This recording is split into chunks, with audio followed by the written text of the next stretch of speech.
ರೇಣುಕಾಸ್ವಾಮಿ ಕೊಲೆ ಮಾಡಿದಂಥ ಪ್ರಕರಣದಲ್ಲಿ ಈಗಾಗಲೇ ವಿಚಾರಣಾಧೀನ ಕೈದಿಯಾಗಿ 50 ದಿನಗಳನ್ನು ಜೈಲಿನಲ್ಲಿ ಪೂರೈಸಿದ್ದಾರೆ ದರ್ಶನ್.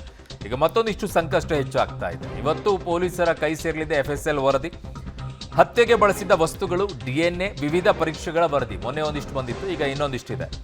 ಈಗಾಗಲೇ ದರ್ಶನ್ ಬಟ್ಟೆಯ ಮೇಲೆ ಇರೋ ರಕ್ತ ಕಲೆ ವರದಿ ಬಂದಿತ್ತು. ಸೊ ದೋಷಾರೋಪ ಪಟ್ಟಿ ಸಲ್ಲಿಕೆಗೆ ವರದಿಗಳ ಪರಿಶೀಲನೆಯನ್ನ ಈಗ ಪೊಲೀಸರು ಮಾಡ್ತಾ ಇದ್ದಾರೆ. ಮತ್ತಷ್ಟು ಸಂಕಷ್ಟ ಈಗ ಹೆಚ್ಚಾಗ್ತಾ ಇದೆ. ಕಾರಣ ಈ ಎಲ್ಲ ಆಧಾರದ ಮೇಲೆ ಚಾರ್ಜ್ ಶೀಟನ್ನು ಸಲ್ಲಿಕೆಯನ್ನು ಮಾಡ್ತಾರೆ. ಈ ವರದಿಗೋಸ್ಕರ ಕಾಯ್ತಾ ಇದ್ದಿದ್ದು. ಈ ವರದಿಗಳೀಗ ಬಂದಿದೆ. ಯಾವುದರ FSL ವರದಿ ಬಂದಿದೆ ಅದನ್ನು ನೋಡೋಣ. ಆರೋಪಿಗಳ DNA ಟೆಸ್ಟ್ ರಿಪೋರ್ಟ್. 4 ಜನರನ್ನ ಹೋಗಿ DNA ಟೆಸ್ಟ್ ಮಾಡಿಸಿದ್ರಲ್ಲ, ಹೌದು. ಕೃತ್ಯಕ್ಕೆ ಬಳಸಿದ ವಸ್ತುಗಳು ಅವುಗಳೆಲ್ಲ ಅತಿ ಮುಖ್ಯವಾಗಿತ್ತು. ಅದರ ಮೇಲೆ ಫಿಂಗರ್ ಪ್ರಿಂಟ್ಸ್ ಆಗಿರ್ಬೋದು, ರಕ್ತದ ಕಲೆಗಳಾಗಿರ್ಬೋದು, ಯಾರ್ದಾದ್ರೂ ಚರ್ಮದ ಅದ್ರ ಮೇಲೆ ಏನಾದ್ರು ಸಿಕ್ಕಾಕೊಂಡಿತ್ತ, ಇವೆಲ್ಲವೂ ಕೂಡ ಇದೆ. ಬಟ್ಟೆ ಏನಾದ್ರು ಸಿಕ್ಕಾಕೊಂಡಿತ್ತ ಅಂತೇಳಿ, ವಸ್ತುಗಳ ಮೇಲಿದ್ದ ರಕ್ತದ ಕಲೆಗಳು, ಘಟನಾ ಸ್ಥಳದಲ್ಲಿ ಪತ್ತೆಯಾಗಿದ್ದ ಬ್ಲಡ್ ಸ್ಯಾಂಪಲ್ಸ್ ಅವೆಲ್ಲವೂ ಕೂಡ ಇದೆ. ಆರೋಪಿಗಳು ಕೃತ್ಯ ಎಸಗಿದ್ದ ವೇಳೆ ಧರಿಸಿದ ಬಟ್ಟೆಗಳ ವರದಿಯನ್ನು ಕೂಡ ತಗೊಳ್ತಾ ಇದ್ದಾರೆ. ಕಾರಣ ಆ ಬಟ್ಟೆಗಳ ಮೇಲೆ ರಕ್ತ ಕಲೆಗಳು ಬೇಕಲ್ಲ.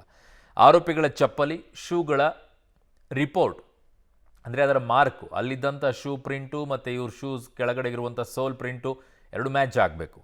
ಕೃತ್ಯದ ವೇಳೆ ಫುಟ್ ಪ್ರಿಂಟ್ ಸಂಗ್ರಹಿಸಲು ಚಪ್ಪಲಿ, ಶೂಗಳ ಸಂಗ್ರಹವನ್ನು ಕೂಡ ಮಾಡಿದರು. ಬಹುತೇಕ ಎಲ್ಲರದ್ದು ಕೂಡ, ಅದರಲ್ಲಿ ದರ್ಶನದ್ದು ಕೂಡ ಈಗಾಗಲೇ ತಗೊಂಡಿದ್ರು. ನಟ ದರ್ಶನ್ ಸೇರಿ ಎಲ್ಲ 17 ಆರೋಪಿಗಳ ಮೊಬೈಲ್ ಫೋನನ್ನು FSLಗೆ ರವಾನೆಯನ್ನು ಮಾಡಿದರು. ಕಾರಣ ಅಷ್ಟೇ, ಅದರಲ್ಲಿರುವಂಥ ಡಿಲೀಟ್ ಆಗಿರುವಂಥ ವಿಡಿಯೋಗಳನ್ನು ರಿಟ್ರೀವ್ ಮಾಡ್ಕೊಳ್ಳೋಕ್ಕೆ.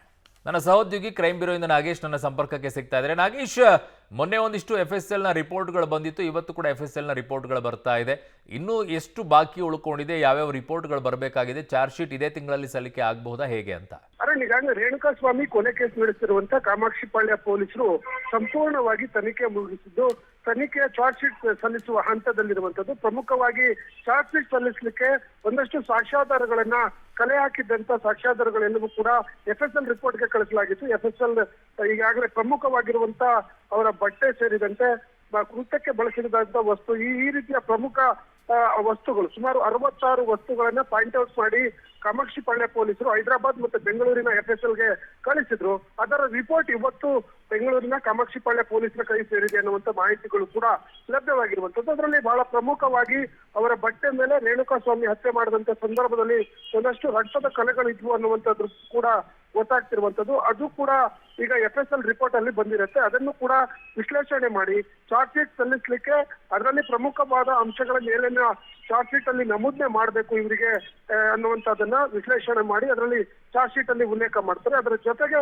ಇನ್ನಷ್ಟು ಕೆಲವು ಪ್ರಮುಖವಾದ ಕಾಲ್ ಡೀಟೇಲ್ಸ್ಗಳ ಬರಬೇಕು ಅನ್ನುವಂತ ಮಾಹಿತಿಗಳು ಕೂಡ ಇರುವಂತದ್ದು. ಯಾಕಂದ್ರೆ ದರ್ಶನ್ ಬಳಸ್ತಿದ್ದಂತ ಫೋನ್ ಐಫೋನ್ ಆಗಿರೋದ್ರಿಂದ, ಅದ್ರ ಜೊತೆಗೆ ದರ್ಶನ್ ವಾಟ್ಸಪ್ ಕಾಲ್ಗಳ ಮುಖಾಂತರ ಒಂದಷ್ಟು ರಾಜಕಾರಣಿಗಳ ಜೊತೆ ಮಾತನಾಡಿರುವಂತ ವಿಚಾರಗಳು ಗೊತ್ತಾಗಿರೋ ಕಾರಣಕ್ಕಾಗಿ ಆ ಐಫೋನ್ ನಲ್ಲಿರುವಂತ ವಾಟ್ಸಪ್ ಕಾಲ್ ನ ರಿಪೋರ್ಟ್ ಬರಬೇಕು ಅನ್ನುವಂತ ಮಾಹಿತಿ ಅಷ್ಟೇ ಇರುವಂತದ್ದು. ಬಹುತೇಕ ಈ ತಿಂಗಳ ಎಂಡ್ ಅಷ್ಟೊತ್ತಿಗೆ ಈ ಒಂದು ಪ್ರಕರಣದ ಚಾರ್ಜ್ ಶೀಟ್ ಅನ್ನ ಕೋರ್ಟ್ಲಿಕ್ಕೆ ಸಲ್ಲಿಸಲಿಕ್ಕೆ ಕಾಮಾಕ್ಷಿಪಾಳ್ಯ ಪೊಲೀಸರು ಎಲ್ಲಾ ರೀತಿಯ ತಯಾರಿಗಳನ್ನ ಮಾಡ್ಕೊಳ್ತಿದ್ದಾರೆ ಅನ್ನುವಂತ ಮಾಹಿತಿ ಈಗ ಸದ್ಯಕ್ಕೆ ಲಭ್ಯವಾಗ್ತಿರುವಂತದ್ದು. ಓಕೆ ನಾಗೇಶ್, ನಿಮ್ಮೆಲ್ಲ ಮಾಹಿತಿಗೆ ಧನ್ಯವಾದಗಳು.